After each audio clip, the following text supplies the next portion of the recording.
Hello, everybody. Thanks for tuning in once again. You are rocking with me, your girl, Miss Oshun, and welcome to the Game of Dragons, where we fly higher than mundane conversation. Yes, and tonight I have an esteemed guest. As you guys know, I only bring on people that I actually like to talk to, even if I disagree with them on everything.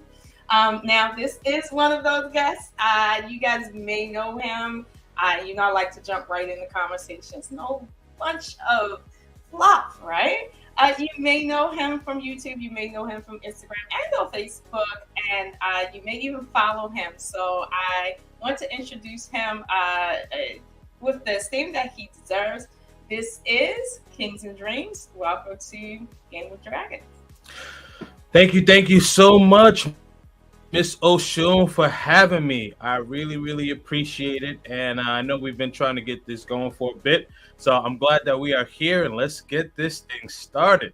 Yes, I'm so glad you had the chance to join me, and I know we're working on limited time, and trust me, it's okay.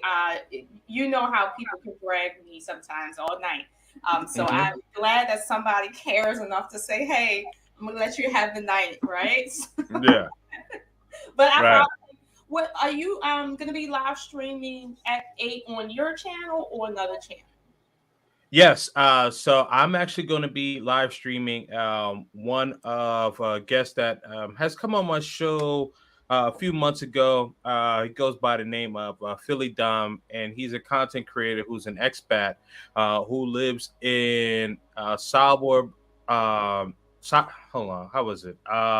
Salvador Bahia, Brazil, and which is actually the predominantly Afro-Brazilian section of Brazil. So we're going to be talking about that. And he actually wrote a book. And interesting enough, again, Philly Dom, he's from Philadelphia, Pennsylvania. lived out in Alaska. He was a fisherman on a boat. So if anyone has ever watched like what's that show? I think it comes on either Discovery or A&E, where you have like the fishermen on the boats. Like Yeah. he's actually done that in Oh wow. Alaska. Yeah, he's actually done that in Alaska.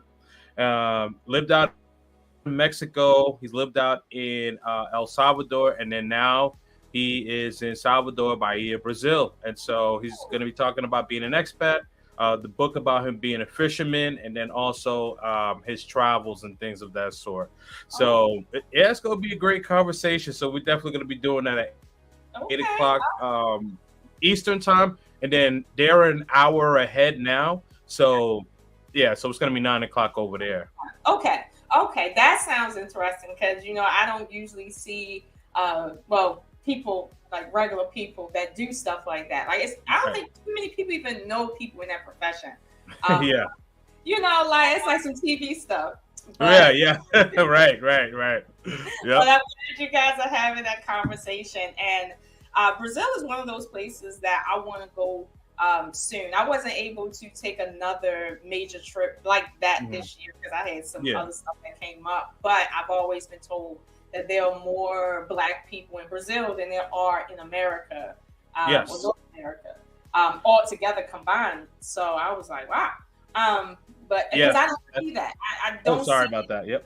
I just don't see it in. I want to say like like you see television and they show Hmm. certain types of people and stuff. I just don't be seeing it. Thus, I don't know about it, but I heard about it, and Right.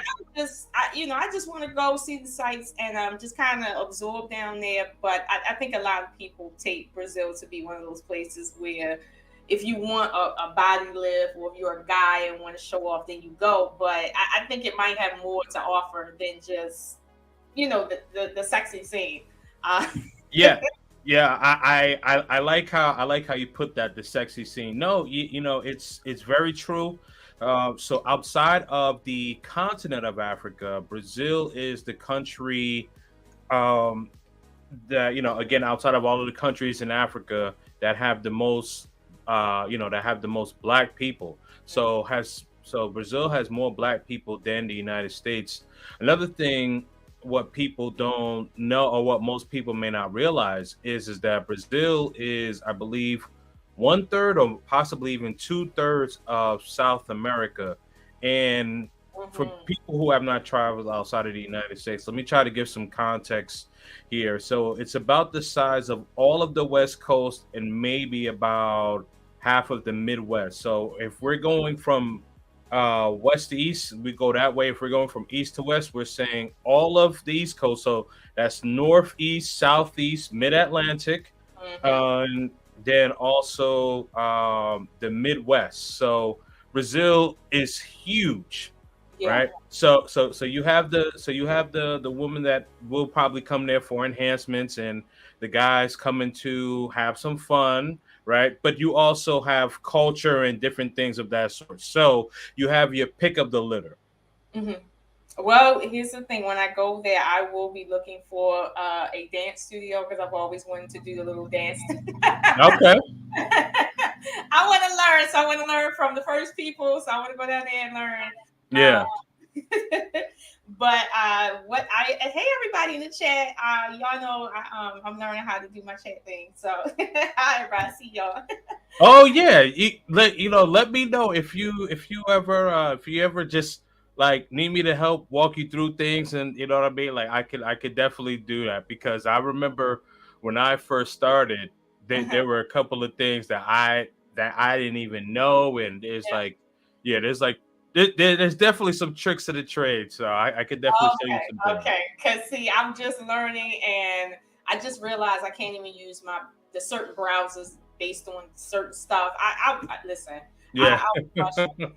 Okay, I was really frustrated, but I'm getting the hang of it. But there's a lot that I don't know. I just know how Mhm. to actually just get on right now. So I'll probably hit you up and be like, take a screenshot.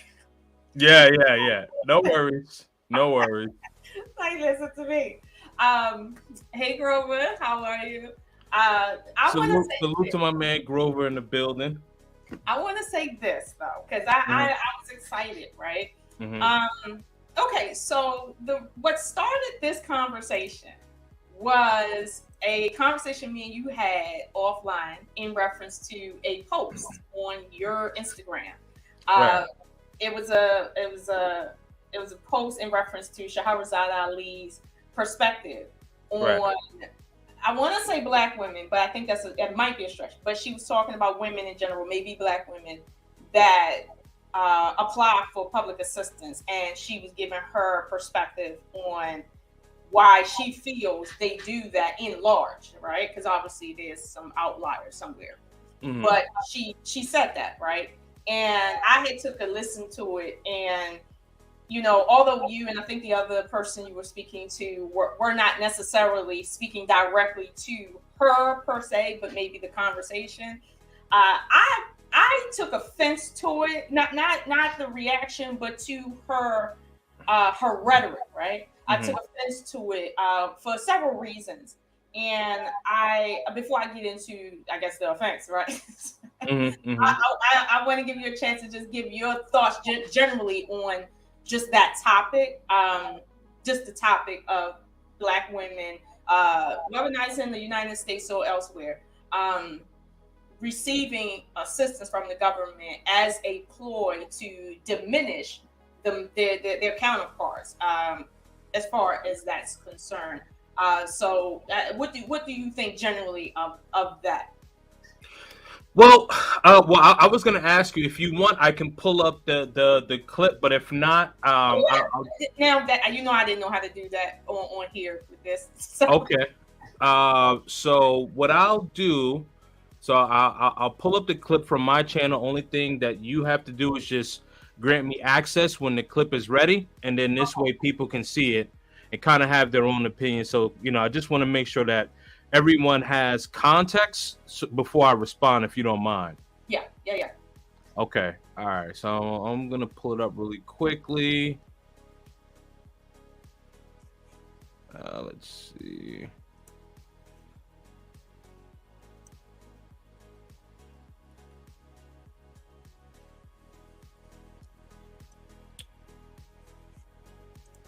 My videos. Shorts. Here we go.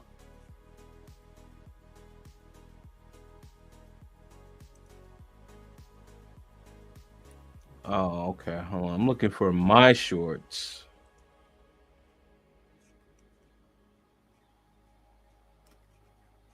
Yeah, because it was a I was thinking, I was like, how do I get that on my presentation thing? And I said, okay, I don't know, because I never log into it on the computer, so I would be. Oh yeah, no worries. Yeah, it was a short, so give me 1 second. I'm just gonna cam down. I'm sorry guys if I'm messing up the stream, but I want to make sure that everybody understands, so we're all on the same page. Give me 1 second. I'm still here, but I'm just looking for it. Got you. Hey, now your relationships, how are you? Glad you could stop past. I seen Quantum in the chat too. Glad you guys could stop past. As you guys can see, I'm happy to have this conversation. And not that, and I know I've spoken to you now in relationships over there, as far as maybe some past conversation that I had in reference to some material that you guys had on your channel in reference to Sharahzad Ali and some of the conversation that was being had back in the 80s versus now. I think it was a totally different conversation, but you guys know I'm very opinionated as it pertains to that. So yeah, I can't stress enough. Like you should know how I feel about this. And yes, we're gonna get into it. All right. So all you have to do is just grant me access, and then I'll be able to play it. Okay, here we are. Hold on. All right, so let me make this big. All right. Can you see the full screen? I can. Okay, perfect. All right. They systematically keep him from getting, so he can't give it to us. And so we married to the government. They take care of us like our man should. They give us food, clothes, shelter, health care, child care, education, an apartment, whatever it is we need, they step in as our man. And they only do that, as I said, for the two reasons: to make him look inadequate and to make us not want to be bothered with him, to destroy his little ego that he got left, and to make us think that we are better than him. And we'll tell him, I can make it. I don't know why you can't make it. All right, so that's the clip right there. All make sure you do subscribe to Kingz and Dreams. But back to your question. Mm-hmm. So I guess your question at hand was what are my thoughts on like the black community in reference to kind of like how black men have been treated in reference to the government. I just want to make sure that I have that correct. Yes, that, and just generally speaking, how you just feel about that, whether you agree that it is a system that should be in place or not, or if it's something targeting a particular group. Like, what's your general idea about it?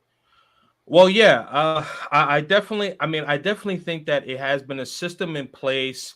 I think that it was a system in place to target men in general, but Sister Sharahzad Ali, she was specifically talking about the black community, so I'll put my focus there. I do think that there is a system in place to put the black man out of the house, right? Because, and I'm not saying that it's not needed, but what I will say is that if you hear conversations from women in general, especially black women, whether a lot of them will say, oh, I don't need a man, and I can get this and that, and it's usually from the state.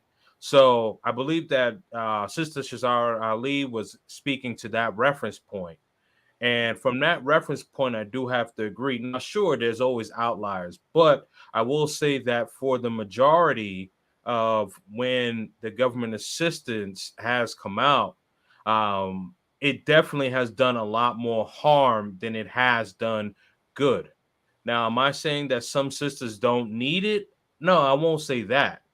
I will say that though there is a vast amount of women that will use the system because it is in place.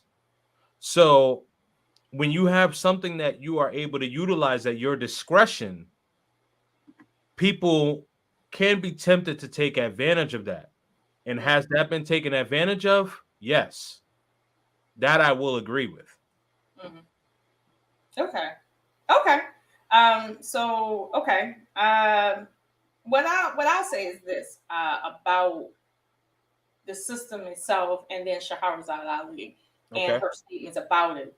When it comes to the system, I think everyone can or has to a degree done their research. And if you haven't done your research on this, please do Google it. Okay. I think everybody understands that the inception of public assistance was not something that would quote unquote target men per se, because the inception of it was to not allow the country to go under because of what happened in the war. And essentially, when it started, it was something to help widows. And I mean widows of war veterans only. If your husband died because he got, strung up by a tree in the South, that did not matter. You had 10 kids. And most women had about 10 kids to take care of by themselves. No job. That did not matter. Social services was not for you. It was for if your husband was enlisted and if he died while enlisted. Now, if he died and wasn't enlisted, now that's a whole nother problem. So they was not free-handedly handing this thing out. It wasn't for that. It was to save the community, certain communities, from going under due to poverty. They didn't want them to go but so far under.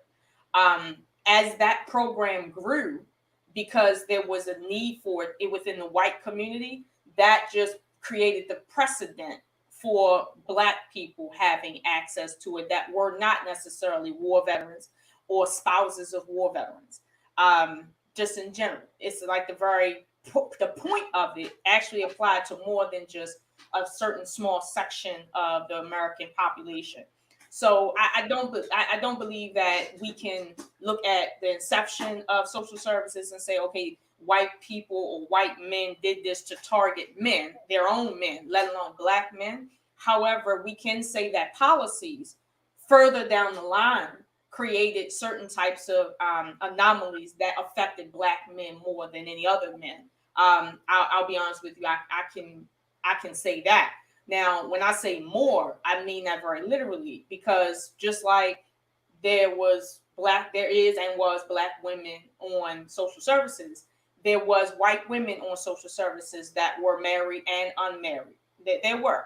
The idea that you can't be receiving social services as a head of household if you have a spouse in the house, like that applied to everyone. However, the moving through your house, looking in your closet sort of thing, that happened more so in the black community than the white community. And that's what I mean by policies that affect certain groups more than others. It applies to all, but it affects certain groups more than others because it was like a raid on the people's houses that they felt might be cheating the system. So that's what they did, right? Like, and that's literally just physically what happened. We can look that up. So I caution Miss or Mrs. Ali when she speaks about the history of social services and public assistance, especially as it pertains to black women. Black women had the hardest time getting public assistance, even when they were qualified, meaning when they were married. For most of the time, public assistance has been in place. It was for married women. Even if your husband wasn't enlisted, later on, it opened up only to married women. Now, I have never heard Mrs. Ali talk about, well, married black women in a time when black people had wealth, land, married black women in abundance needing social services, because this is not my generation, your generation. This to a degree isn't even my mother's generation. This is my grandmother's generation now. That's like in the thick of it. My mother could have been maybe 10 years old around that time, 10, maybe 15. So she wasn't even at a point where she could say, oh, well, this is my time to be on social services. So I have never heard her speak on that whole history. Like, I've never heard her speak on that. I've heard her speak on what she believes is the case since, let's say, 1990 and on. But I've never heard her say anything about anything prior to that, meaning the country as it was and the policies as they were. She's never spoken to that. And that, to me, creates a certain precedent for me to assume that she's being somewhat disingenuous when she speaks in that way. And this is no disrespect to Mrs. Ali. This is just what I've seen. So bringing it forward to the conversation that she was having that you just played, when she goes into, well, the reasoning behind why women get on social services, right? Like the reasoning, she's throwing out, let's say, a stereotype, and she's saying black women. She's not saying a minority of people that will cheat the system do this, because if she did that, then that would say to black men, well, unless these are the type of women you're trying to wife up, this is not your problem. This isn't even our problem. But because she speaks of it in such a generalized form, it seems like, well, this is applying to everyone, not just a few people, not even by half. And so this is another reason why she's been regarded as such an inflammatory author and artist online and on syndicated television, because she's done a lot of interviews with a lot of different show hosts that bring on controversial people. Mind you, she's not saying anything quote controversial, except for her rhetoric is out of place in terms of that it's premised in a lot of stereotypical things. When she spoke to the black women putting the men out, right? As my father used to say back in the 90s, ain't nobody about to put me out my own house. If a woman don't want to be with me and she want to leave, that's her prerogative. But I own this house. I pay the mortgage. I pay the bills. She can leave if she want and take my kids if she want. But she ain't putting me out my house. That ain't what's going to happen. Now, my father was born in 1948, so he's lived through all of this. And I'll say when she says, "Well, women put their men out," the question is, are you saying they put their husbands out? The husbands that was head of household, taking care of the family, is that who they put out just so they could receive this menial amount of funding? Like, because if anybody has ever received social services, you know it's not enough to live on. You put a man out, a second income out. That's what you did? Or did you put your boyfriend out that was not living with you technically? Who did you put out? She's not being specific on those, which means she's targeting. She is not black men, but she is targeting black women. And now she comes off as a mammy. And I'm going to say that. She comes off as a mammy because it's like you don't have to talk bad about black men to check black women. You really don't. And vice versa. But that's what it sounds like she's doing, like on purpose. And that's why I felt that it was inflammatory to me, because there was times where I spent years on social services and I was in a stereotypical circumstance. And I didn't get on it because I put anybody out. I didn't get on it because I didn't like black men or I wanted to show a man I'm independent. It's like, listen, my kids need to eat. I need food. And unless I'm selling tail on the street, I need something. And if a job isn't hiring, they still need to eat. So that's usually the need that women are forced into, at least nowadays. And since I've been alive, and I'll say this now that you respond, for a woman that cannot say that she's been on social services in that circumstance, and she knows what it's like, and she knows what she's seen, and so on and so forth. To me, it's pandering. It's like let me make people feel better about their that vicious like cycle that they're in, where they hate black women for every single thing black women do, regardless of if everybody doing it, including men. She's pandering to that, while at the same time taking a position that, oh no, I don't want black men to not like black women. I want them to like black women. Meanwhile, when I first read her book, the one about black men, lessons for black men, for black women, I walked away feeling like if I was a black man, I wouldn't dare look at a black woman. And I'm a black woman reading her book. And so my thing is, well, she's talking about me. Am I like that? The women that I know like me, are they like that? Do she even know any women like me? Because it seems like she's in a ratchet circle herself. And she really doesn't know much outside that population that she's involved in. And to be honest with you, there's other things that, and I'll mention as we go on, that concerns I have about someone like Mrs. Ali taking any position on this conversation, given her own history and some of the things that went on back in the 80s, that we can research and we can see that if she's speaking like this is a whole projection. But what say you? All right.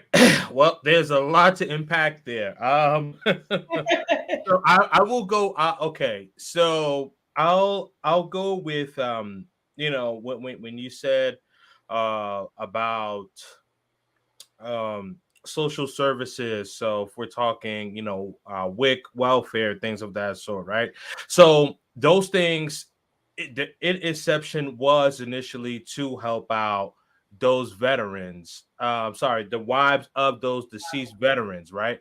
So absolutely. And typically when certain things start out, you see the benefits, but as time goes on, you can also see things that aren't beneficial, right? Let's take for an example when the internet first started. When the internet first started, it was a way where people could look things up online, find things out faster, right? So I'm a bit of a hybrid, if you will, because I just turned 38 this year, and I was going to the library to do school projects and things of that sort. So when the internet came out and I was able to, find things quickly online, people have no idea. Like the young kids, man, they could just say, Alexa, what's the weather like and whatever. No, you had to actually, you had to go pick up a book. You could just ask it online now. Anyway, I digress. But back to what I'm saying on a serious note. So when the internet, when it first inception, it was really supposed to, help people find a way to find things out a lot quicker and things of that sort, right? And so as the internet grew, whether you have um you have sites where people can connect with each other. You had AOL, Yahoo, and then now manifesting into dating apps, and then you have like cyberbullying. You have people catfishing and things of that sort. So people have learned to kind of take an advantage, if you will. So um, I believe what Sister Sharahzad Ali was saying. She was talking about how there is a bulk of women that have taken advantage of the system, right? And I know that you have mentioned about with your father, right? With your father, as far as that being his house, right? And I do think that there does need to be some sort of correlation to say, okay, whether these women were married or not. But I believe that these women, they were in romantic relationships with these men and they had children with these men, right? Because the thing is that ladies, if ladies are watching, ladies know that if you don't want to be intimate with a man's not going to be able to be intimate with you. And I'm not talking about the grape stuff. I'm talking about actual, physical intimacy, right? So woman control access to that. So if this woman is intimate with a man, ends up having a child with this man, and then um gets the benefits from the state, and let's say if this man is maybe is having a hard time finding a job or trying to find consistent work or things of that sort, what she's talking about is how some women or a good portion of women have held the fact that they're able to obtain these resources over these men's heads, right? And regardless of whether you, Miss Oshun, or regardless of what I say or anyone else has said, the data does show that to be statistically true. Not to say all, but there is a portion, and I believe that she was speaking to that portion of that, right? And so I actually have more of what she had said in a video that I just released earlier today. But we'll stick with the clip. So we have to speak to that, and with the book, I did read her book, and I understand exactly what you're saying, but there are black men that are frustrated with not just like black women in total, but the modern mentality of some black women, the entitlement, where we as men feel we as men are belittled and disrespected. And I'm talking about men equality. I'm not talking about just some guy like, and he's just, like he doesn't have his stuff together. No, I'm talking about quality men, hardworking men. Could be an average earner, whatever the case is, But I'm talking about men equality. There are a good portion of men that do feel disrespected, and they've either gone on to deal with women in different races, or they've gone on to different countries. I'm a traveler, so I talk about travel on my channel, and so there are some men. They say, "Hey, you know what? I love black women, but I'm going to find me a black woman in Brazil, or I'm going to go to Kenya, or I'm going to go to Ghana, or I'm going to go to Cameroon, or I'm going to go to Nigeria because they have the um what's the word I want to say? They have the conservative, they have the conservative they have the conservative style, and basically letting the man be the man, letting the man be the helm. So I think what Sister Sharahzad Ali, she was referencing all of that, where women feel entitled and the dignity of the man, because if a man is not able to provide, we pride ourselves on being able to provide. So if we're not able to do that, or if we're struggling in doing that, we already are beating ourselves up. So it's like you're holding that over our head, saying like, oh, I don't need you, I can get all this and I could do all bad by myself. And it's like, oh, okay then. So it's like, we already feel like you already feel bad, and it's like you proverbially putting your foot on our neck by making us feel even worse. Mm-hmm. Okay. I'll give you that on its face, that Right. if somebody's already in a desolate situation, whether it's individually or let's say nationally, right? Yeah. It can add more pressure to what's already pressurized. I'll give you that. Sure. What I will say though is specifically about her commentary, and her commentary directly feeds into a certain conversation. Okay, online, we know that. What it is this: we already know most Black children live underneath of their mother's physical custody. Right. Even if they have shared custody, they live under the custody of their mother. We cannot say in one breath most Black children don't have fathers in the home, and then also say that Black women are putting the men out. Like, they're not in the home to get put out. A lot of women are not getting married, let alone living as a couple, and then putting a man out. Because honestly, when you look at some of the laws, at least in my state, he can put her out and get social services. Like, there's equal amounts of women in my state just about paying child support to men. Like 40% of child support cases, and I used to be a case manager, are women paying child support to men. I had to dip into one woman's bank account one time, and she didn't like that because her baby father called me and said, Ms. Lola, I done asked her to pay that support. She is 3 weeks late. These kids need food. I went searching, and she had some money that dropped in there, and I just had to go whoop all of it. And she called me cussing me out. And I said, ma'am, this is child support, not woman support. So yeah, I gotta take your money too. Like I had to take somebody's money yesterday. I gotta take yours too. That's how this works.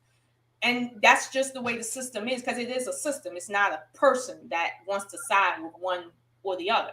So that's where we're at now. However, when Sharahzad Ali speaks, she speaks as if she's still in the 60s and 70s, maybe. And she's speaking in a way that makes you think something's happening that's not happening. Women are not putting men out because they're on social services and would rather live off $100 a person for food stamps. Like, that's not what's happening.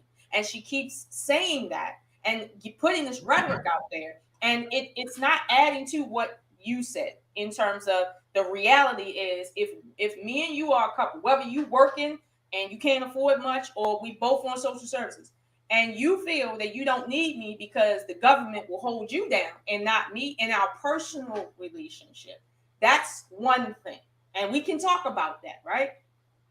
But if we want to talk about what's happening nationally, like in terms of the numbers, she is still stuck in a time period that we're not in, and she's convoluting and conflating issues, and it makes it look like one thing when it really isn't.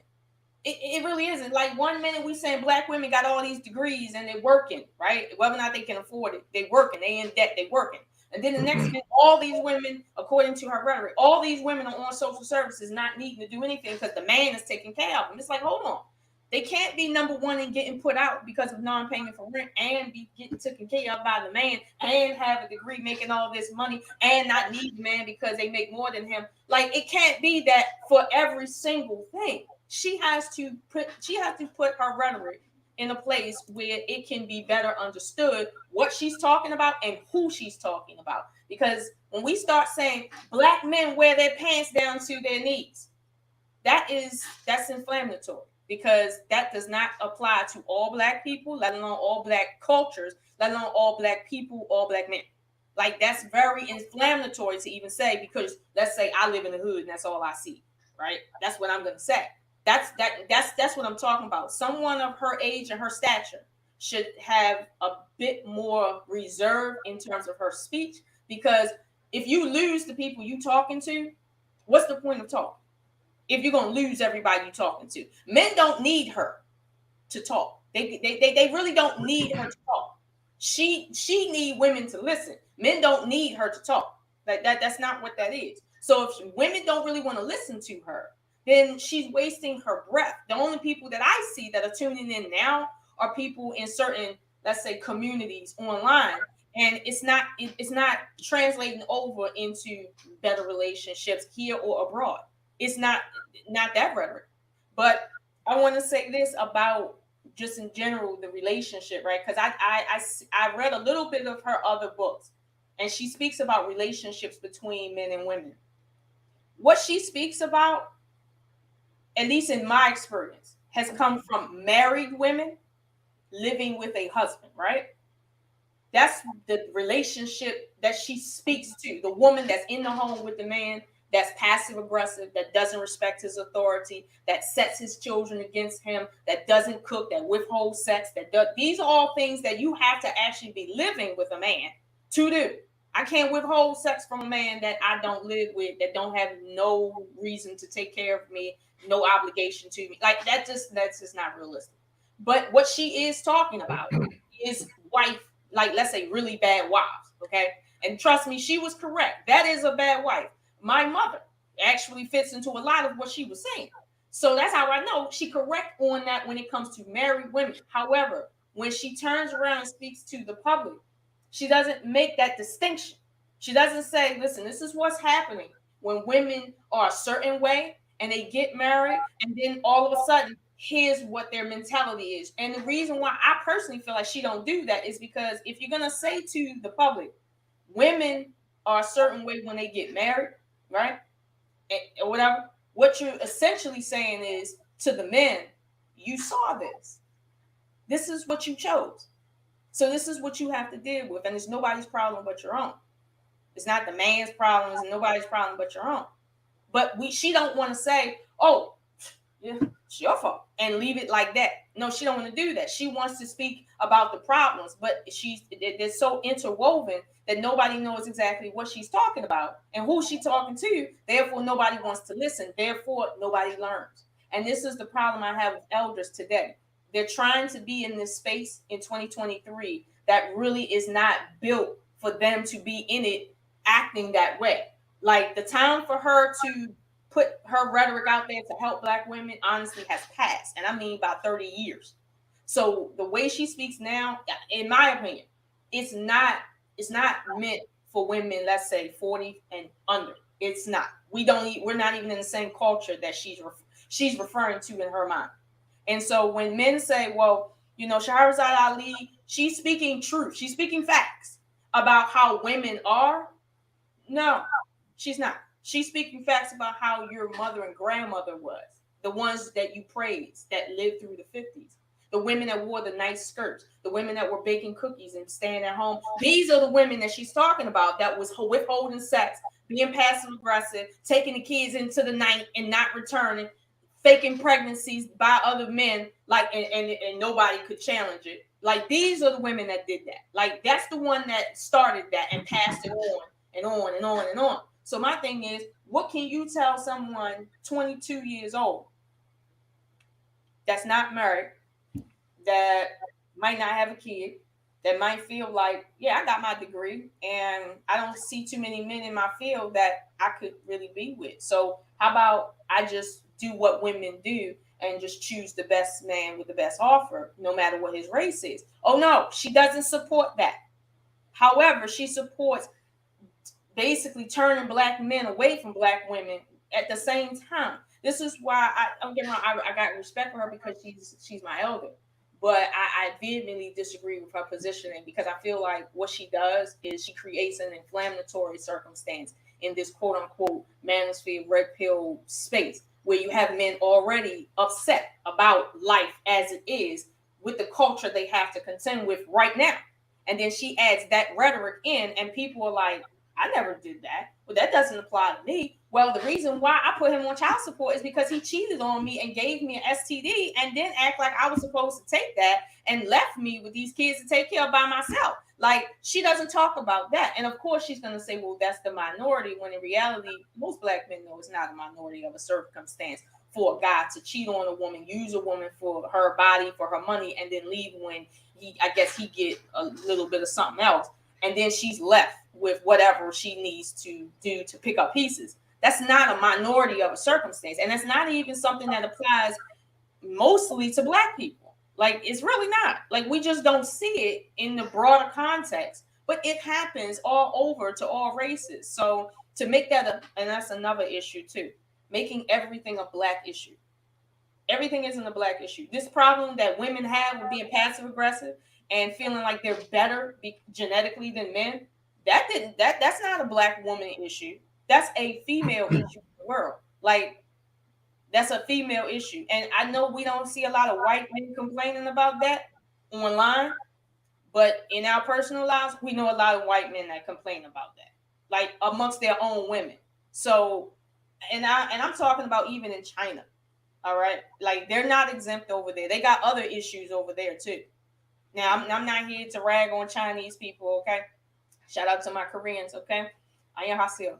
But at the end of the day, we have to really say what it is. And I think a lot of people haven't really been honest about their opinion of Sharahzad Ali and that statement, or plenty of statements she's made in this space, talking to relatively young people like mediocre tutorials and reviews, different people like that, and how it's just not the thing to do as an elder.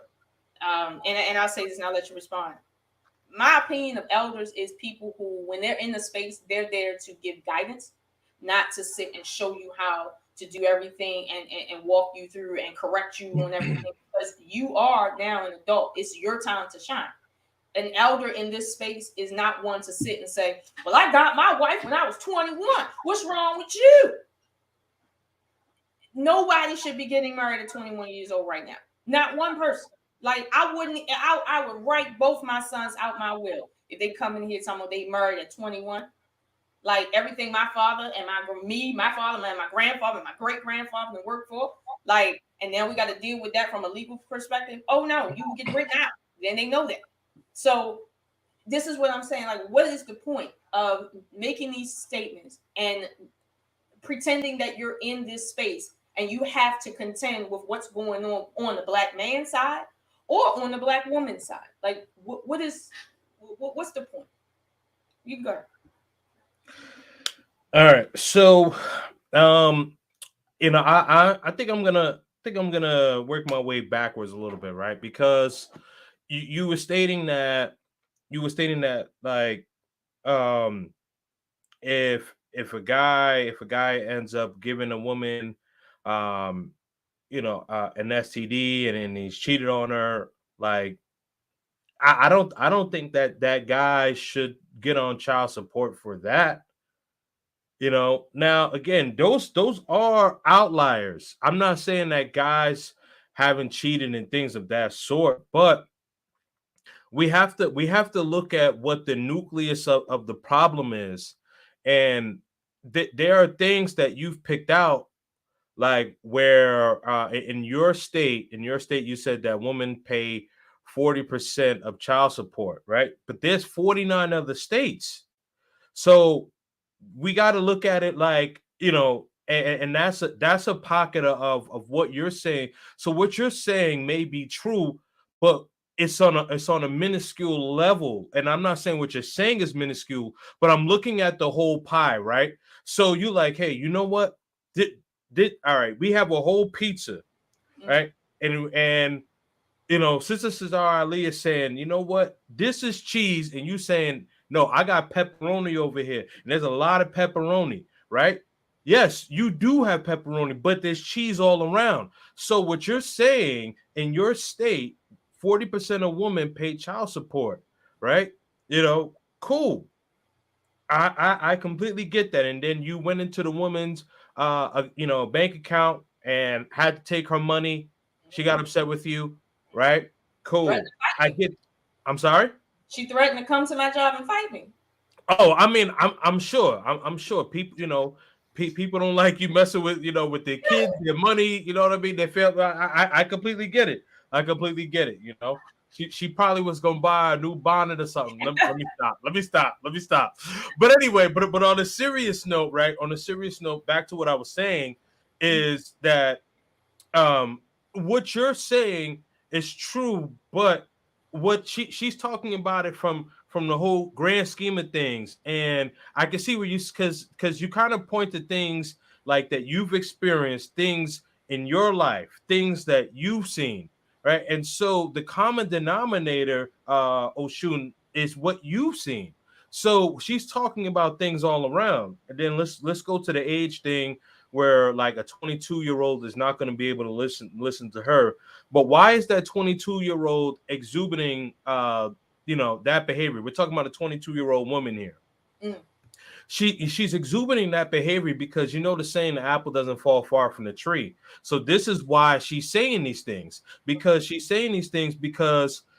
think Sister Sharahzad Ali is like old enough to be like our grandmother. So she's talking to she's talking to everybody, our mothers, children, and then because kids are having kids younger.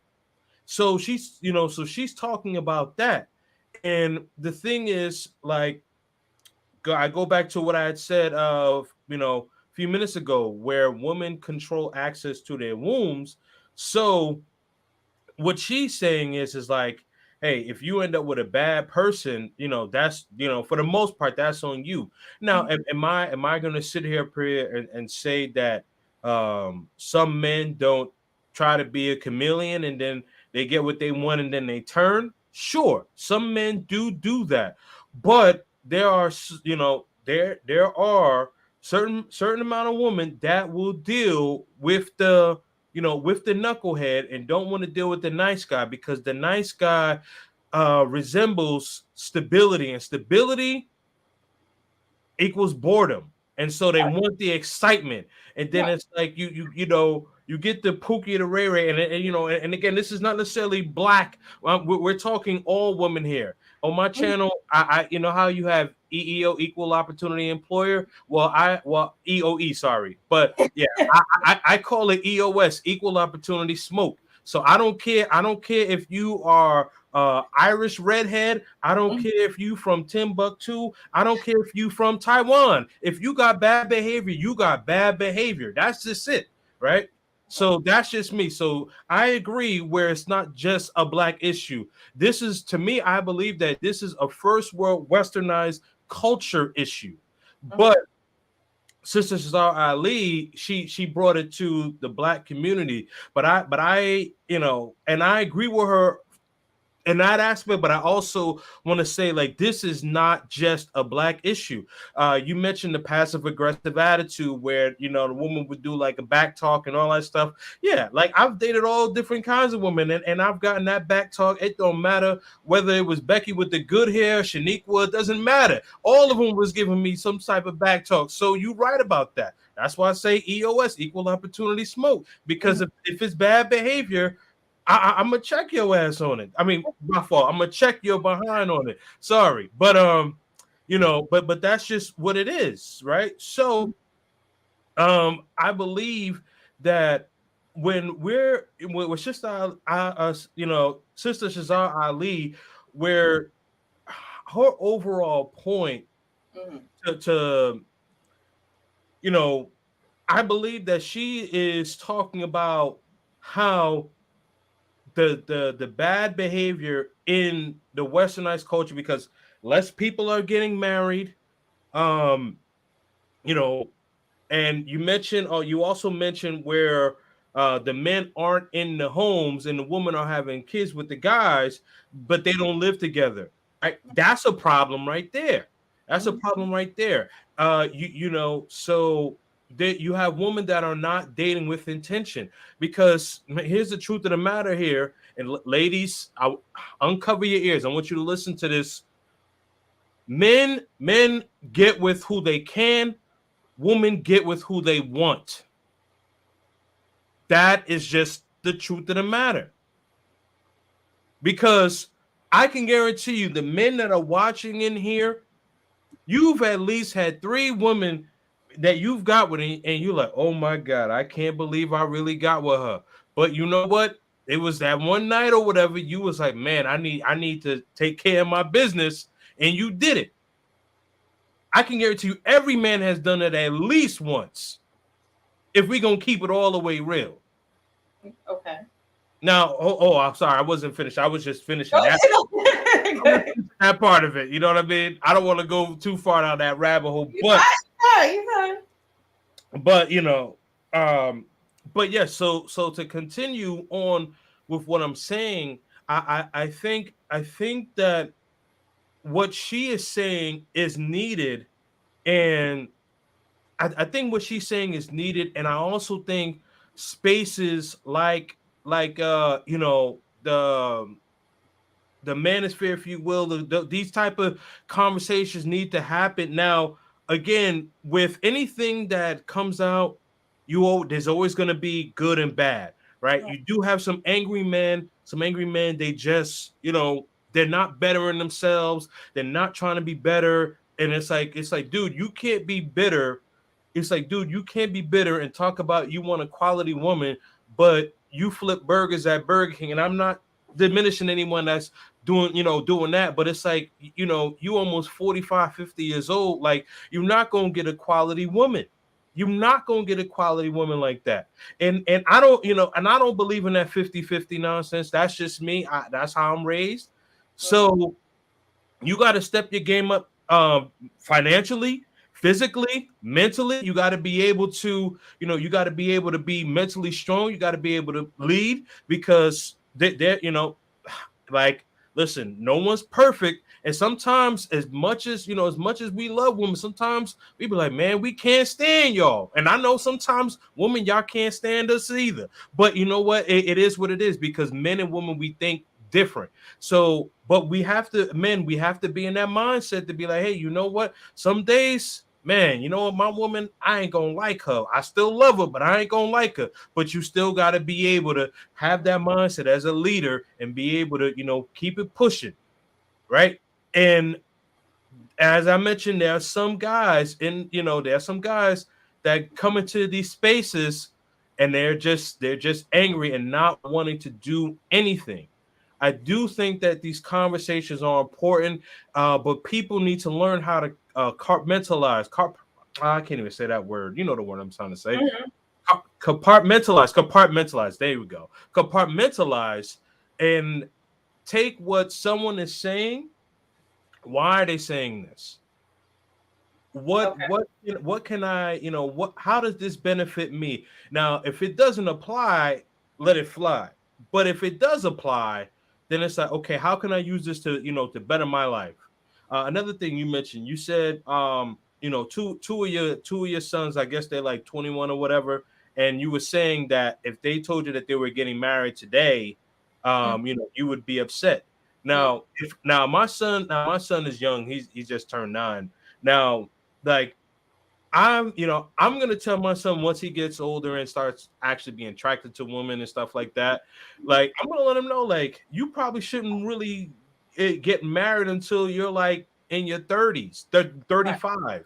Something like that, to where you have something that you are established. Mm-hmm. You know, you are established.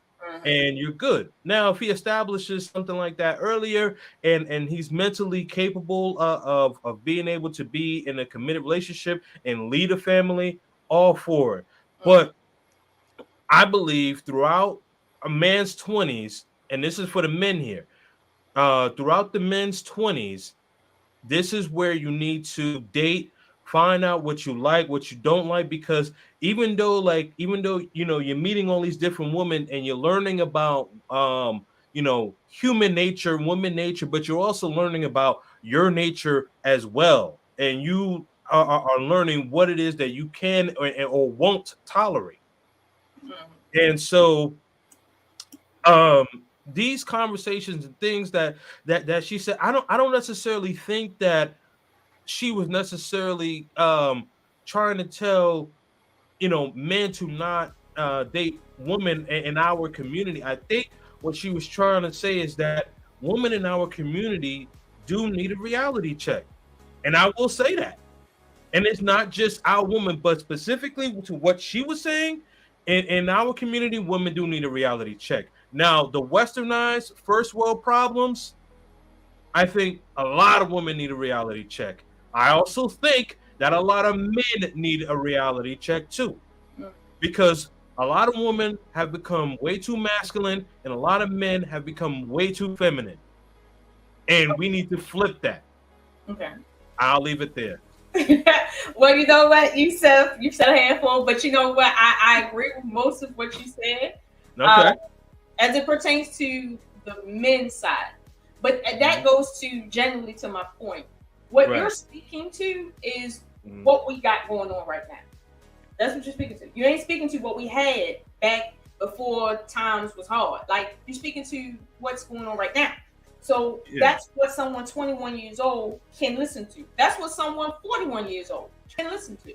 Mm-hmm. However, with Mrs. Ali, she has good intentions. I will say I believe that she has good intentions.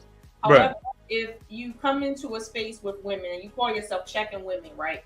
And you say to the women right now in 2023, post-COVID, okay, you got on social services and got that PPP loan because you just wanted to make black men look bad. First off, it's going in bouncing off that same ear, and they ain't about to do nothing different. And what that was a pretty good interpretation, though. But other thing you ain't about to do. And my thing is, this is not becoming of an elder. An elder should be poised enough to know what to say and when to say it, so when you do say it, it falls on receptive ears.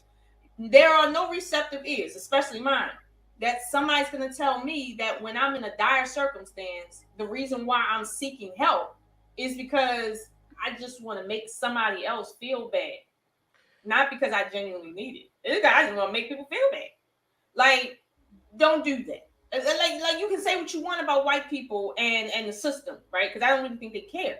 But when you start talking about black women specifically and why they do something, you have to speak to right now. And right now, checking a woman and saying, listen, right now, the laws can change at any given time. You've seen what happened with abortion. As much as they thought abortion was going to be here forever, it's gone. Okay? As in yesterday, it's gone. All right? Those abortions, in 10 years, you're going to start seeing a difference in society because you can't get abortions as regularly as you used to. You can't do it anymore. So you're not going to see any change right now. But in 10 years, you're definitely going to see a change in people's attitudes now that they can't get abortions the way they used to. Yeah, men, they're going to use better condoms and stuff, and they ain't going to be breaking as much now that you know you ain't going to be able to pay for abortions as much as you used to. Like, this is what we're going to start seeing. So my thing is, when we talk about reality check got to be right now. If you have a baby right now, and let's suppose you need social services because of whatever reason, there's a cap on that. Now, I'll tell you from my anecdotal experience, there's a 5-year cap on that here in my state. It doesn't matter how many kids you got, if you working, not working, starving, whatever. 5 years you got in your entire life. And once it's over, it's over. They will not help you, help your children, none of that. And don't let them see them children suffering. They will come and take them kids. All right? That's the law now. So when I check somebody, I say, listen, I would tell someone, don't ever treat a man the way you feel like treating him based on the fact that you can go to social services. That's like playing yourself from the middle when you don't even have a bird in the hand. Mm-hmm. Like, don't do that. That's not why you do that. If you need to put a dude out because he's not helping you with bills, or because he put his hands on you, or because he brought another woman into your bedroom without your permission, okay, I get that. If you put him out, and I agree with you, if he's helping taking care of his child, there's no need for child support. However, if he shows you that without that child support in place, he gonna play games with helping you, don't feel bad. That's what it's for.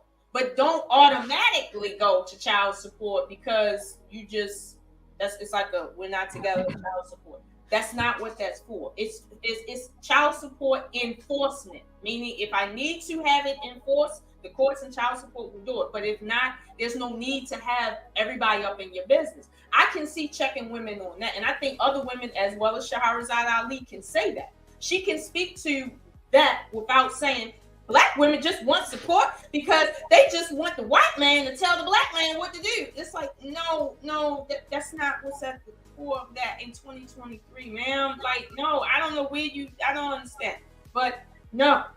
And this is where it gets troublesome for me when I hear an elder speaking so viciously about black women. But yet, for instance, there was a book that she wrote talking about how to tell if your black husband is gay or bisexual. A lot of reviews on that book came from both black men and black women that said that book is some trash. Okay? Now, I haven't read it, but I've seen excerpts. And I'm going to tell you something. There was rumors about her being bisexual back in the 80s. All right, now I don't know if it's true or not, but allegedly there were rumors about her projecting, and that's the reason why she made that book.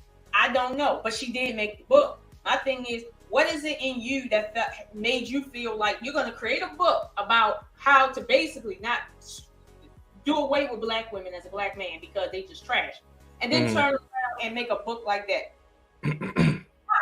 So this is what I'm saying. It was inflammatory back then when it actually was credible. And it's inflammatory now that it isn't credible. Like what she thinks is a sign of bisexualness or homosexualness.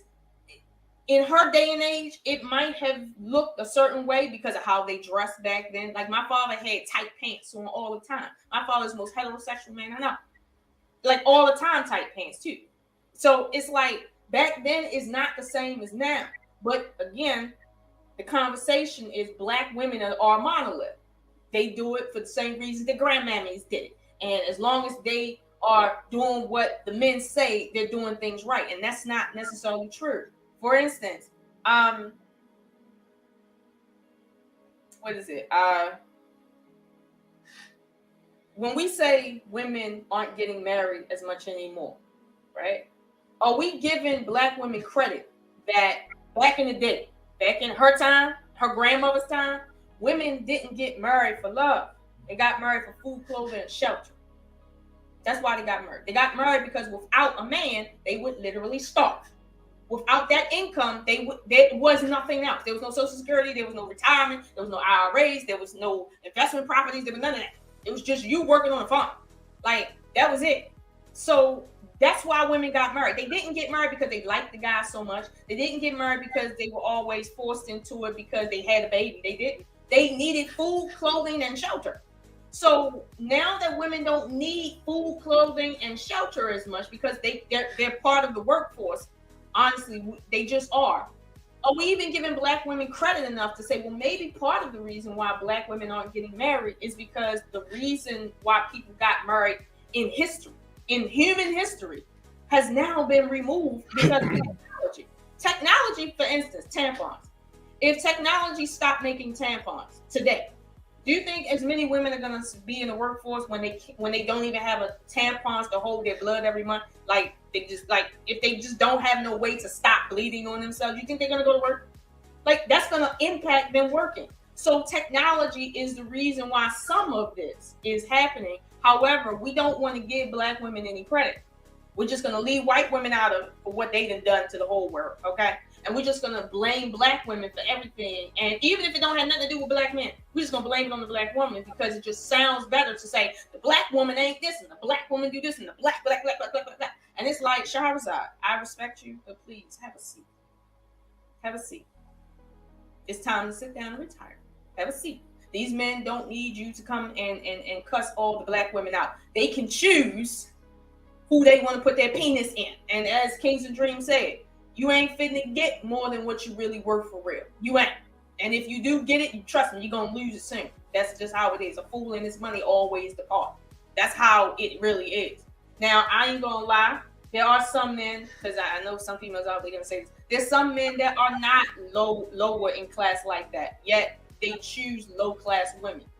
There are men like that will always choose the gutter type of females because that's what they sexually attracted to. And women that are boring, represents stability, and that they really not really trying to get with, because as long as they think they're young, they will do that. There's a portion of men that does stuff like that. I get it. However, the general point is that Sharahzad Ali's rhetoric is rhetoric that is shared amongst other people. However, that rhetoric is a rhetoric that needs to die, not because it's not true or it wasn't true, but because it is of no use here today. It is. It really is. Nothing she said in that interview speaks to what you said today to any woman. It just doesn't. It really just, it's just in thin air right now. And my thing is, I get it. A lot of men in the red pill space respect her position because she speaks about conservatism. But when you deep dive into the things that she has wrote in all her books and in all of the conversations she has had, you start realizing it's not as conservative as you would think. And there's some anomalies in there that men in 2023 just ain't really with. But you're supporting this. And I will say, because I don't want to totally put her under the bus here, I'm with her when it comes to women being better women. You see what I'm saying? Like, we just need to be better women. I'm not saying we need to be perfect, because there's no perfect women out here. And there has never been perfect women in any culture, in any time period in human history. There's never been that. However, we can do better as a culture because of where we need to do better in terms of what supports us. And relationships support communities. They do. But to be honest with you, what's missing from our community is actually loving people. And I say this on my other channel a lot. When you don't love a man, it's going to be hard for you to respect him when you really don't love him, because you're not there for him. You're not there because of him. So when you don't really love him, what's gonna keep you there when you don't like him? If you're there for the money, right? Because he checks off all the boxes, and you don't love him, what happens when he get hit by a car and he can't work, and now you got to work full time? What happens? You just leave because you didn't love him in the first place, or you get passive aggressive because you didn't sign up to do that. Sometimes you got to step into your man boots. You didn't sign up for that. You signed up the rest of your femininity for the rest of your life. Now you got to do his job for about 5-6 years. You didn't sign up for that. And here's the thing: you don't love him to the point, let alone to the point where you will sacrifice for him in that way. So right now, with everybody talking about, well, get you a high value this and a high earning this and a man of this stature, and it's like, it's getting to the point where people are only worried about, do they match on paper? Nobody's actually saying, you know what, me and this person, our nerd match. The way we talk match. The way we think matches. Like, nobody's talking about that. We're all talking about, does she have tattoos? Can you tell who she had sex with? Does she wear weave? Things that can change literally within 5 minutes. This is where we're at. But I don't hear Sharahzad Ali or maybe some people like her, okay, talking about these important matters that affect relationships on the ground. You know, like, I could talk about what's affecting my relationships. It definitely was not money. It definitely was not passive aggressiveness. It was not social services. It was not the fact that I got 3 degrees. It was not any of those stereotypical things that she could talk about. So it's like, and why can't she speak to me? I'm 41 years old. Like, why she can't speak to me?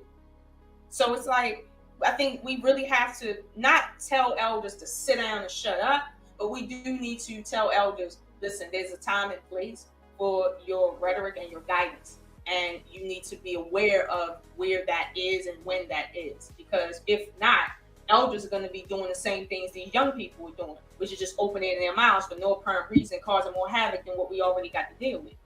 I mean, and that's just my personal opinion about that. So, okay. So, do you think that, I want you to, so I got more to say, but do you think that Sister Sharahzad Ali is adding to the problem? And then before you answer that, now when it comes to marriage and things of that, men do control access to who gets married. Now, women control access to the wombs, children, but men control access to the marriage. So if the woman ends up leaving the man, then then the man does have to take some sort of accountability on that, because it's like, did you actually vet this woman to see if this is a good woman, right? And I do believe that, love does play a part in why people get married, but also marriage is a business. Marriage is a business, so I think that the two have to counteract, but I think that the business is actually more important than the love, because the love can come and go. But the business acumen, if you both have a common goal and your woman supports you in that common goal, then you're trending in the right direction. And also, men and women love differently. Men tend to love idealistically, women tend to love opportunistically.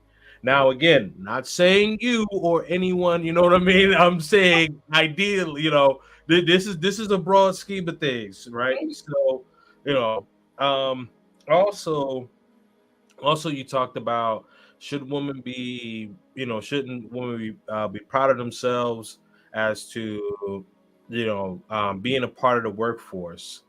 Um, you know, I would say that I don't think that there's anything wrong with the woman being a part of the workforce. However, what I would say is that, it's just, it's interesting. It's interesting how many women are enrolled in school and they have these degrees, but most of the women that have the degrees, they're about average earners, or less than average, so they're accumulating debt. So why not want to work for your husband? You can still have your job, but why not support his goals and things of that sort? And you have a lot of women that want to, that would rather have I get it, woman, you want to have your own thing outside of your man, right? But it's like, so many women look forward to having their own thing outside of their man, and it's like, you're working 40, 50, whatever hours a week, you know and you're submitting to your boss, but you don't want to submit to your man. hmm and it's just like things that make you go, right? And so, I think with anyone who speaks like, Sister Shazar Ali, whether we're talking about, the late great Kevin Samuels, or people that just talk about, things in general, and they have an aggressive delivery. I think that what's important for, people who may catch or listen to this, these people. Okay, and me, I'm just the type of person. Okay, I would say, why is this person saying this, right? So I'm not going to talk about like my political beliefs, but I'm more conservative. I have no side, but I'm more conservative. So, but I'm able to listen to both sides of the argument, and compartmentalize as to, okay, why is this being said? Why is that being said? And how does this apply to me? And if this doesn't apply to me, then I don't care about it, right? And so, like, because anything that everyone says, whether it's whether it's someone is a sports fan, or it could be your favorite athlete, could be your favorite actor, actress, or it could be your favorite writer. You mentioned that Sister Cesar Ali wrote a book about, how to tell if your man is, is a part of the alphabet community. I have not, I have not been privy to that book, and I know that I'm not a part of that community, and I have no problem with anyone who's a part of that community. But that, like, listen, go ahead, do your thing. I'm gonna do my thing. You know, I'm a Y chromosome, and I like X. And if you were born with X, I like that. And I'm just leaving it like that. You know what I mean? So, moving on. Um, and then you talk about, because I would like to kind of sum everything up of what I'm saying is this. I think that I think that what's important for men and women alike Mm. is that we need to figure out um we need to figure out what is best for for each other. And I think that I think that woman, there's a portion of women that have gotten bad advice, there's not a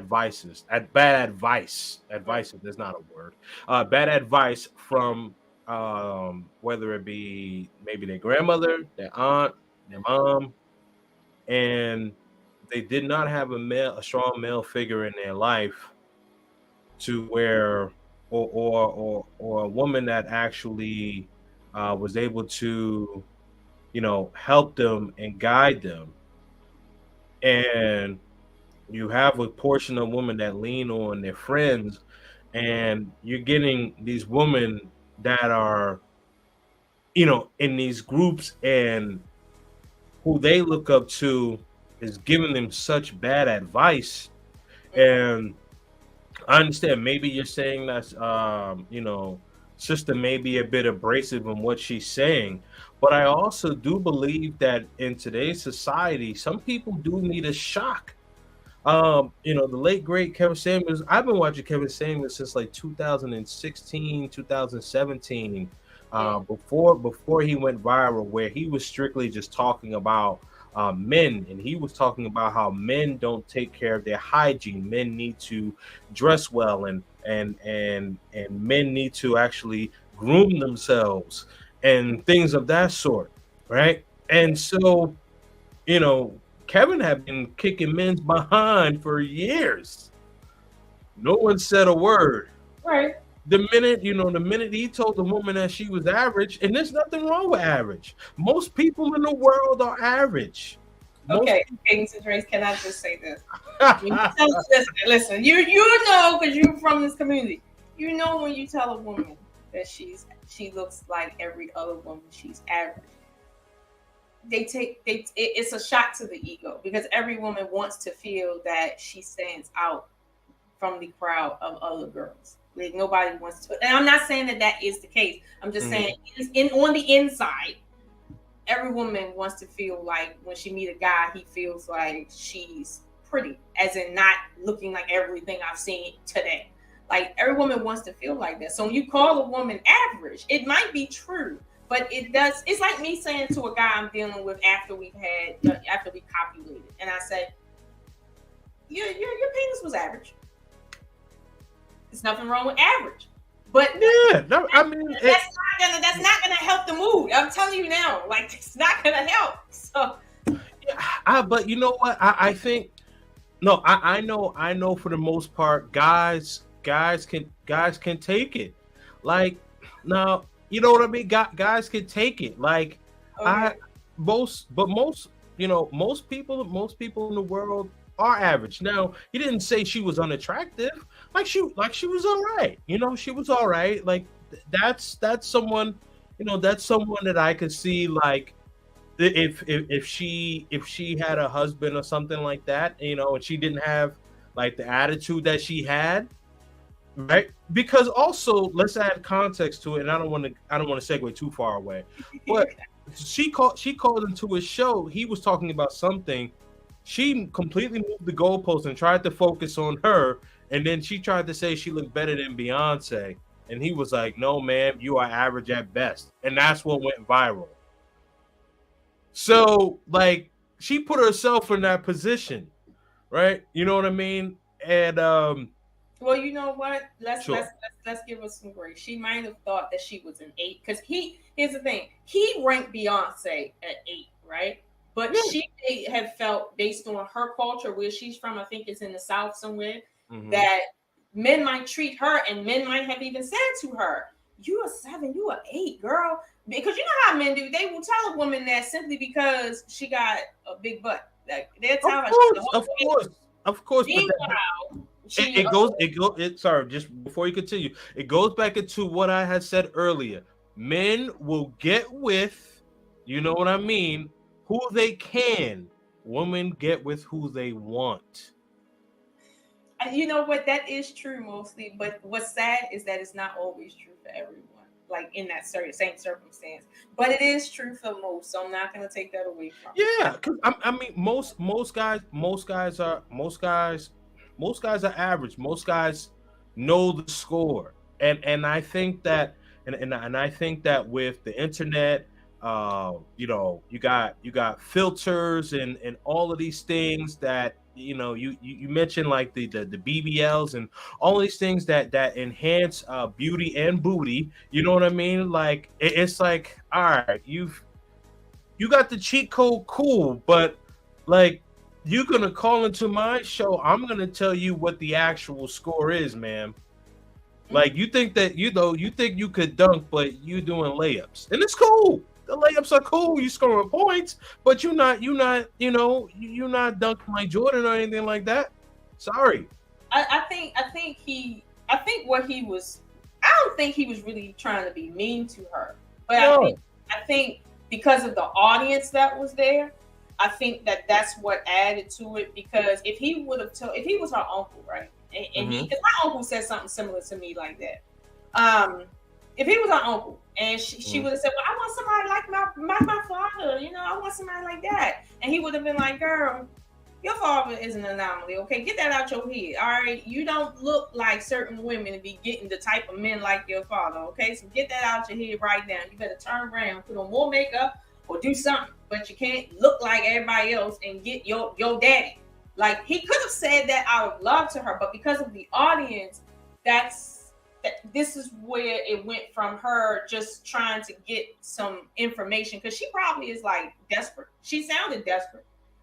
I mean, that's kind of what I felt out of it, because I know for me, when I went to my older cousin and I told him, I said, I'm having trouble dating, and he's like, well, tell me some of the things that you would say to a man if he asked you, you know, what do you find interesting on a date? And I told him, well, Yale has free classes now that they didn't have 10 years ago. And I'm really stoked about it, because I like the type of classes they're giving away free at Yale.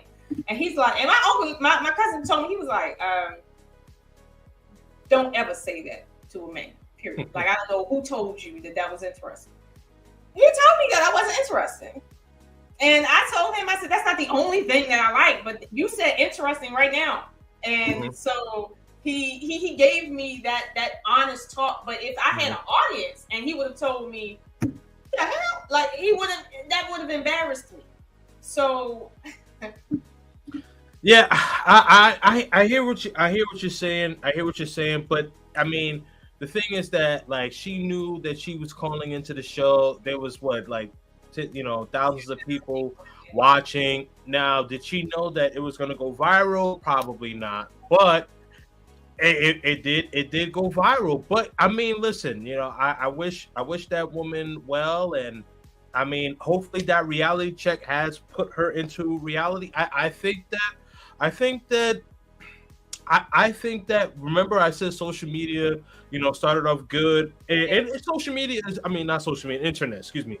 Internet is still good for the most part, but there are some bad things. I mean, you know, you have the filters, you know, now you got the enhancement and things like that, and you do have some women that are what you would say and average is like, yeah, you know, you kind of cute, you know what I mean, and, you know, there's nothing wrong with you, but like, you know, it's like I'll you know, I may double take or whatever, but I'm not like, yo, whew, you know what I mean?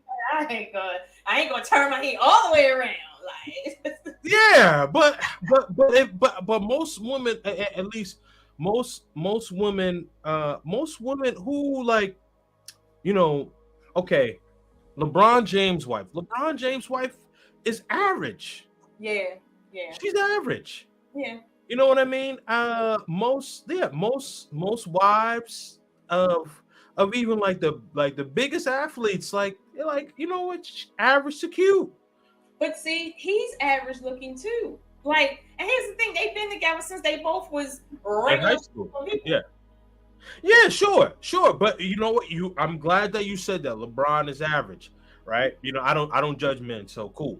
But I'm glad that you said that. Like, that's the thing. There's nothing wrong with that.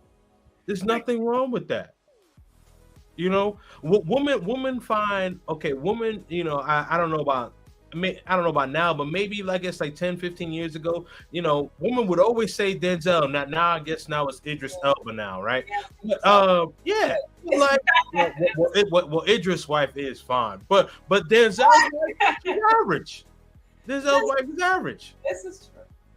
It's true. All I'm saying is that there's nothing, you know, there's nothing wrong with average. You know what I mean? But I don't want to get too caught up here. But I kind of want to say my last thoughts on the whole conversation. You know, I don't know if you had any more questions for me.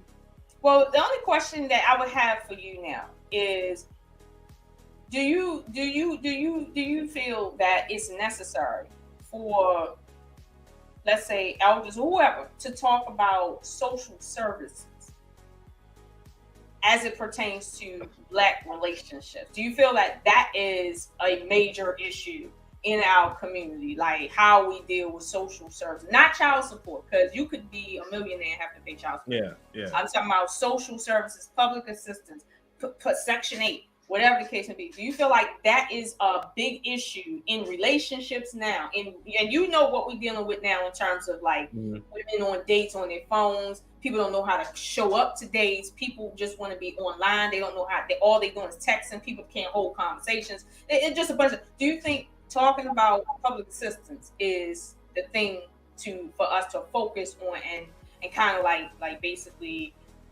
put our focus on with so much going on? Well, let me say this. I do think that it is an area of focus. I don't necessarily think that it has to be the primary focus, but it is an area of focus. The reason why, and I like the fact of what you had said, where in your state you said after 5 years, no matter what, you can't get that assistance anymore, and I think that the rope, if you will, should be even tighter, because it's supposed to help get you to a standpoint of, okay, you know what, let me get some stability. I don't have some stability right now, and let me get some stability, right? You know what I mean? You know, you're clearly a product of that, right? You know what I'm saying? You said that you was on it. I respect your transparency, and you did what you had to do. You know, pulled your bootstraps up, and you good. I get that. Some people, and you know, and I'll say in our community, but even outside of our community, but in general, some people just use that as a crutch, right? You know, and it's like, oh, you know, my rent is $30, but then like you go to some of these neighborhoods, and you seeing G wagons, you seeing you seeing 750 BMWs, you seeing E-Class Benz, and you like, what is going on here? You in the hood of the hood, and you got some of the best cars here. Yeah, because my rent $30, my rent $50, my rent $75 a month. Yeah, so I do think that the rope needs to be tighter. Okay. Yeah, I do believe that the rope needs to be tighter. I think that that's an area of focus. I don't necessarily know if that's a primary area of focus. I think that the most primary area of focus does need to be is that the woman needs to respect men of quality and stop picking low value men, and then when things don't work out with the low value men, and then you want to go to higher quality men. I don't want to say high value. I want to say, because I used to say high value. Now I'm saying high quality, because high value I think that it's taken on a different definition, and it's, you know, some people look at it as just money. I talk about high quality. I'm talking about mind, money, spirit, right? So high quality is very important, because some of these women will deal with a low quality man, end up having, you know, children with this man, and then they want to go to a high caliber man, and then you expect that man to take you and your children on. Men, and I'm not saying some men won't do that. What I am saying though is that men look at legacy. Men do look at legacy, right? Like if you have young children, men will find that as a problem. Now, if your children are older and like they can function on their own or whatever, cool. But like, because men and ladies, some ladies may get offended, but the younger the child is in a man's mind, and I'm speaking as a man, we think in our time like, okay, how many years do I have to take care of this kid who is in mine? And if this woman breaks up with me, I have no longer have access to that child, right?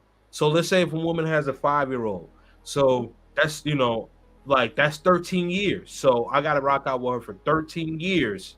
Yeah. So if I'm going to pick her, she's going to have to work twice as hard as a woman who has no children. And I know that may sting a little bit, ladies, but the thing is that, I always don't like to sugarcoat, because I'm going to tell men the truth. I'm going to tell women the truth as well. Yeah. No, I mean, I totally agree with you. I always have taken a position that the way you conduct yourself as a single parent, as a single woman, it cannot be the same way a woman that is single with no children conducts herself. There can't be the same level of anything, like the same conservatism that you might have as a single woman, no kids. It can't be the same as a woman with kids, because you have a different liability on you. So it can't be the same. Like the etiquette that you carry as a woman with children can't be the same as a woman without children. Like it's so different. So the fact that a man says, okay, well, if I get with you, this is going to be the life. I don't promote that women see that as a negative. I think that they should stay in their lane. Like, I don't think you should be looking for a man without children and all of this. No, you should be looking for someone that meets you. Meaning, if you have young kids, you need a man that got young kids. If your kids is 21 like mine and 25 and 113 like I got, you need a man that is got children older and maybe somewhere around their teens. So he mentally is the same place you at. Because like I met a guy who had a 3-year-old. He wasn't quite learning how to be a dad. Meanwhile, my daughter like is 25. Like I've lived through this 3 times. So he's just experiencing this for the first time. That can be an incompatibility depending on my patience with him. So I always tell women, look, if you're a single parent, stop worrying about men that don't want to deal with women with children, because it is a responsibility. I have kids and I don't even like having kids half the time. Like, seriously, they're my kids. So I imagine somebody who that's not their kid. So it's like we need, now I can tell you that I agree with you there in terms of checking women on the reality they face, but not the reality that they ain't SHIT and they can't get a man because they have kids. No, I'm not saying that. Right, it's not like that. But see, the rhetoric will come off like that in certain other spaces where it's like, these single mothers, they this and they the problem, and it's like, hold on. Stuff happens, relationships fall, and we're in a society now where men don't get ostracized because they left their wife. Like that's not how it is. So let's act like we know better and just move forward. But I'm with you on that level of checking. But the level of checking to say, you gave your virginity away to 3 men and had kids, you ain't anything. Like that kind of rhetoric, it's like that's not going to help anybody today. Like I get it. There was a time when people would come down on you for not being a virgin, but that it doesn't help us from where we're at. And I'm always looking at where am I at and where I'm trying to pivot to. It's like I can't deal with where my mother and them used to be at. I got to deal with where I'm at right now. So that's my biggest takeaway from anything Sharahzad Ali says, or even anyone else says. It's like, where are we right now, and how does what you say speak to the current circumstances right now? See, yeah. But listen, I appreciate you giving me your time. I know you got a few minutes before you got to run and get out of here. I enjoy this conversation. Of course, I can't rag on Mrs. Ali the way I might want to at times when I see her talking. But I'm glad you gave your perspective on that and kind of opened it up to a little more than just what she said, but maybe the impact that it might have. So thinking of it in maybe more of those terms, so we won't completely write Miss Ali and or Grandma off because they getting on my nerves right now. They doing too much, for real. Like Yeah. they doing too much. Yeah, and I agree, and and there was one thing, that you said where like where I guess you were making an example of, if you will, and maybe it was a show that you were watching or something like that, where someone had mentioned like, oh, you a single mom, like like, oh, like these single moms are the problem or whatever. So I don't want to harp it on single moms, but what I do want to say is that, like, me knowing that I'm in this space and I know that it's very controversial, what I do is I always make sure that I give context. And if I'm not giving context, maybe on that particular show, then I'll go back and say, hey, you know what? I meant this when I was saying this. But usually I'm pretty good at giving context of what I'm trying to say. Even if it may sting to men and or women, but I say I'm saying this, I'm giving context to it. And I think that context is extremely important because, especially now with AI, man, people can actually take stuff, something that, like, pieces of words that you said from different conversations, and make it into one conversation. So so be on the lookout for a bunch of that going on. But also, people also like to take different sound bites and be like, oh, well, you know what, K and D said this, and it's like, hey, you know what, I also said this. So if you're gonna post something, make sure that you post everything that I said. But again, it definitely has been a pleasure, Miss Oshun. All of y'all, make sure that y'all subscribe to her channel. Let's try to get her to 100 subscribers on this channel. I'm definitely going to plug this video. So I'm very, very excited to be here, and I will be back. So just let me know whenever you want me back, and we'll definitely get it on. So make sure that y'all subscribe. Let's get it to 100. Let's get it to 100 subscribers by the end of this week. I know it's Friday. We got the weekend going, but all you got to do is give a sub. It's free 99. Free 99. Let's do it. Let's do it, man. And of course, check out my channel, Kingz Dreamz, as you can see right there on the bottom, King, the letter Z-N, and then Dreams with a Z. YouTube, Instagram, TikTok, all major platforms, Kingz Dreamz. Thank you so much, Miss Oshun, and I am out. Stay purposely purposeful. Appreciate you. Thank you. Good night, Kingz Dreamz. Good night. Night. Okay, so thank you guys for tuning in. That has been the show. I hope you learned something. I learned a little bit. I think I have 5 more extra minutes of patience now with my elders. I think I do. I think he deserves a medal for that, because it's hard to get me to get out of my patience when I am. So, yes, that has been the conversation. And if you have something to say, definitely let me know what you think. Press like, press dislike, definitely comment and share this video if you appreciate the commentary that you heard today. And of course, definitely do not forget to go like, share, subscribe at both YouTubes and just show a little love over there. I will see you guys the next time. As you guys know, this is very impromptu. So I may do something probably next week, depending. But always just tune in. And if you were here before my 3rd video, please unsubscribe and subscribe again.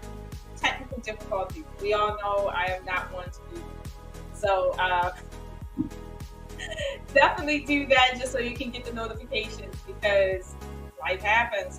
So I appreciate you guys for stopping through. Everyone in the chat, thank you for coming through and showing love. And I will see you guys next time.